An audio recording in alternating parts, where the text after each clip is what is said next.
Now to the other major story tonight. New talk: the White House is now considering sending special forces into Iraq to help advise Iraqi troops. No final decision made.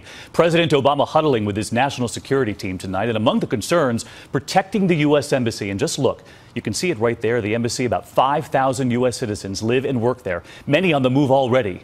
And at this hour, another American warship is now headed toward Iraq. All of this coming after those horrifying images over the weekend.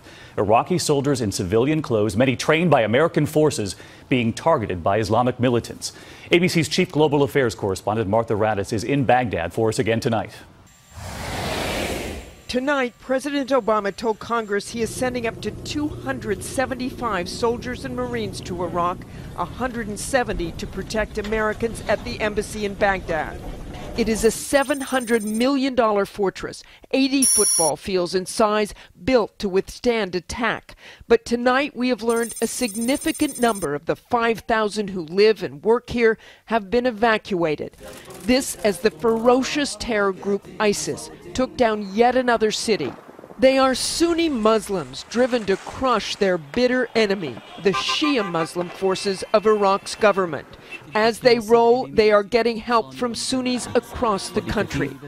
It is why today America added to its list of options. The warship on the move today has 5 Osprey tilt-rotor aircraft, which could help in an evacuation. But if the U.S. chooses to strike the militants, there is now in place a U.S. carrier able to launch 40 fighter jets to bomb the militants, and 2 ships that can fire cruise missiles. President Obama is also considering sending 100 special operations forces to Iraq as advisors to Iraqi troops. But in Baghdad, there was no waiting. This morning, we watched thousands of young men flood through the gates of an army recruiting center. The men have all just shown up spontaneously. They are anywhere from about 12 years old and up. Some have already lost family members to the jihadi fighters. Young and old, none given any training.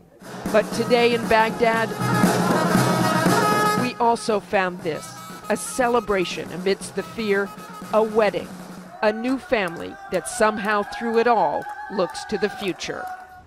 But the threat to this city tonight is very real. There are Iraqi security forces throughout the city, checkpoints everywhere. Of course, the U.S. says it will work with Iran to try to stop the militants, but the people we have spoken to believe it is up to them to defend this city. Martha Raddatz, incredible reporting again tonight. Thank you, Martha.